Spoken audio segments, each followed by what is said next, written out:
welcome in, everyone. Dom time with you. Phone numbers to get to us, 866-472-8868. Would like to know what you think at 866-472-8868 about the DREAM Act coming both to Pennsylvania and back to New Jersey, going through the legislature again. You know about the National DREAM Act. The idea, what do we do with these kids, many that have been here most of their lives, if not all of their lives, that are here, brought here illegally by their parents, particularly when it comes to things like in-state tuition rates for whatever state they're residing in. Joining us is Mark in Abington. Mark, welcome in. Hey, Marge in Abington. Hi, Marge. Hi. Don, from what I understand, in Mexico, if you're a citizen of Mexico, you have free college education. So all the people that are here illegally, if they're from Mexico, all they have to do is go home and save the taxpayer their tuition. All right, hold on to that thought. I know, Michael, you'd have a comment on that, though. I know that I would, what the converse is to Marge, saying, well, why don't you go back to Mexico if your parents originally were from Mexico? Well, some of the folks are here from Mexico, but they're from all other places as well. Right. So that may help some Mexicans. Well, and I thought your point originally was, too, they're Americans. In their mind, they're Americans. They were raised here. Right. A lot of these kids don't even know that they're not Americans. Right. They think that they're here. Part of where I'm coming from, though, has to be not just theoretically. I grew up in Compton, California, where there were a lot of Mexican citizens. I was involved with many Mexican-American things. And here in Philadelphia, I've been for 27 years. And when I was at the Minority Business Enterprise Council, I was the first director to have a Spanish-speaking person work on staff, reach out to the Hispanic community, and to reach out and to do ways to get them in and to help them sell their businesses. So I have an intimate tie with the Spanish-speaking community here. Part of the difficulties I had working there was getting some of these underground businesses to come around, to get them to pay their taxes, to be part of that, and to find a pathway. And I think that this will be helpful to people to do that. It's not just a political thing. It's more of, let's try to integrate these people into our system. You mentioned something. Do you see a pathway to citizenship for these students? And if so, what would it be? I think that it has to be. I don't have a personal view about it, except the fact that we have to do that. They have to become citizens. I don't think that... But how about all the people that are waiting around the world, millions and millions of people that would like to come here? Don't these people have to go to the back of the line behind them? That is such a terribly unfair situation. You're absolutely correct. But when we're talking about students who had no choice of being here, and I'm trying to limit this to these students, I think that because they're here, they didn't have a choice in it, they should be allowed, because they've lived their lives in Pennsylvania. Okay, but let me bring Marge back in. Marge, what about the fact then that these people are Americanized? They're really American citizens.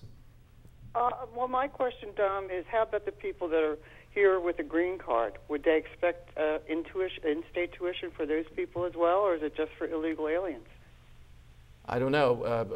I haven't looked at the legislation. I would imagine that it would be not based on their immigration status, but based on where they live. I can answer that too. There's a long period of time in most of these. It's not just green cards. These are kids, and they have to come here before a certain age, and depending upon various machinations of this, they're various ages, and usually pretty young that they have to be here. Yeah, I don't think a kid who can come here at 16 is going to get that. And for me, personally, that kid has just been here for a couple of years. The kid's not a Pennsylvania. You would be against it. Okay, that's absolutely. It. Now, back to your side of it. What is the sense that you have? A path to citizenship, Republican Party going back and forth on this? Jeb Bush this week just had 4 different positions. I don't even think he knows what it is tonight around this, because it's a tricky thing. What's the path to citizenship? Because I'd say to both you guys and to viewers, none of this is going to matter. None of it, all the rest of it is just minutia. There's one biggie here on the big national scope of this. Will you get to be a citizen, or will you not get to be a citizen? Yeah, well, I think functionally it's going to happen either way, because Barack Obama, our president, is going to do it through executive order. He's already started it. We've seen some examples of that. But I think when we talk about a path to citizenship, again, the DREAM Act proposals are so arbitrary. What about age 15, which I think is the most recent version, where the cutoff is you have to come before then?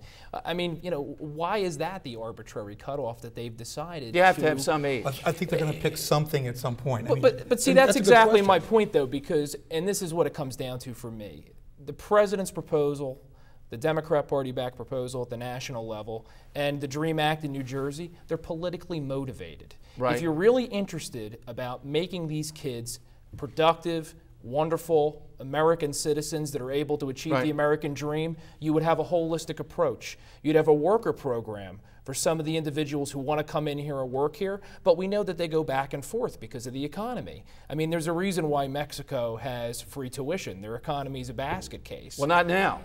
Mexico has come around just in the last year, and a lot of people are self-deporting. Let me go to another caller. Well, Joey, for you guys. Just to let Mitt Romney say that. Okay, right? yeah. Joey in Berlin, New Jersey. Joey, you're with our guest tonight. Go right ahead, Joe. Dom, good evening. Always a pleasure. Thank you, Joe. What I'm curious is, I'm going on, I don't care, left, right, Republican, Democrat, I'm focusing on the word illegal. If you're illegal, that means you're breaking the law. Okay, now just hold that up. Wait a minute. Just hold that up. I think we have a graphic for you, Joey, and for everyone at home. Just hold this up. Here's Governor Christie when he was U.S. Attorney General of New Jersey. He said, being in this country, Joey, without proper documentation is not a crime. The whole phrase of illegal immigrant connotes that the person, by just being here, is committing a crime. That's Governor Christie while U.S. Attorney General. I don't know what his position is right now, but what do you say to that, Joe? I say illegal is illegal, Dom. I'm going bare bones here. I can drive without a license. That would be illegal. Okay, I could now sell drugs without a license. Okay, wait a minute. Let me ask our guest, illegal. Michael. Do you use the phrase undocumented, or do you say illegal? I say illegal. I say undocumented because I've been used to saying that.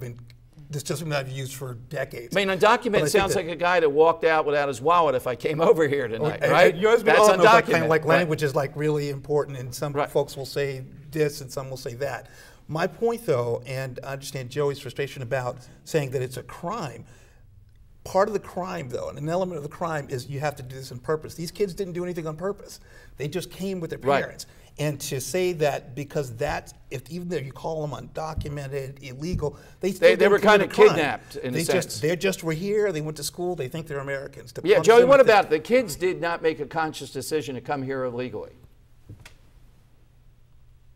Isn't kidnapping a crime? Well, no, the kids were, if the kids were the kidnapped victims, then they'd be the victims of the crime. It's their parents who brought them here. And the kids didn't know, so they're just here. Focus on the word illegal. That's all I ask.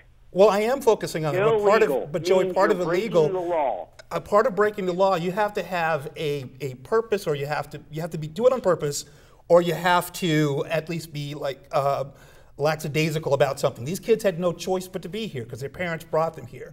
So they didn't create this element of making the crime. They're just here. So okay, Michael and Matt, 30 seconds each. How does this turn out in Pennsylvania? Your prediction, do you think we have a coalition of Republicans and Democrats? Do we get the DREAM Act in-state tuition in Pennsylvania? Well, in Pennsylvania, I can't say that I follow that quite as closely since I'm a New Jersey guy. How about in Jersey then? I think in New Jersey, it's really going to depend when it comes up. I think if it comes up after 2013, when Governor Christie isn't on the ballot, since he's definitely more of a moderate on that issue, I could see him and the legislature crafting going along after he's reelected in Jersey. I do. Okay, and I want to give Michael a chance. Michael, do we see this? I think that because Republicans have brought this up in Pennsylvania, that there'll be some common ground to do this. My issue was always economics, like, is this going to cost anything? And to make sure that there's offsetting costs to that. And you think these kids will be productive, entrepreneurial, et cetera? You give them the chance, they will. Thanks, guys. Thanks very much for joining us tonight. Matt Rooney, thank you. And Michael Williams, thank you very much for joining us. We return here on Dom Time with my thoughts on a guy that I would call Nanny Bloomberg is stopped tonight. I'll tell you how the mayor of New York was stopped coming up.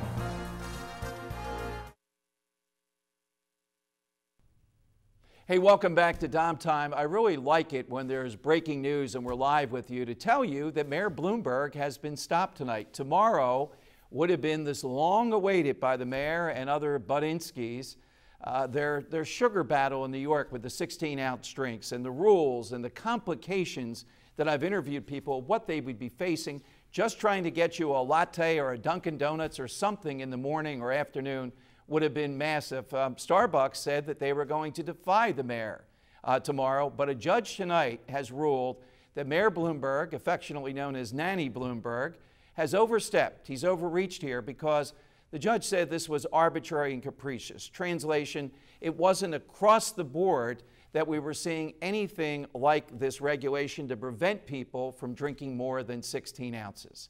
So, New Yorkers and everybody else, because other towns look to do things like this if they see the mayor get away with it, we still have a right in America to overeat. As much as I don't know why you have to go to a movie and drink a 64-ounce, or how many times are you going to go to the bathroom during that movie. But if that's what you want to do, even though ill-advised, I'm here to tell you, I think it's your right to do it. And the mayor tonight was stopped. Now he'll come back. We'll see what he wants to ban next. But Nanny Bloomberg was stopped by a judge tonight. I'll see you next week here on Dom Time.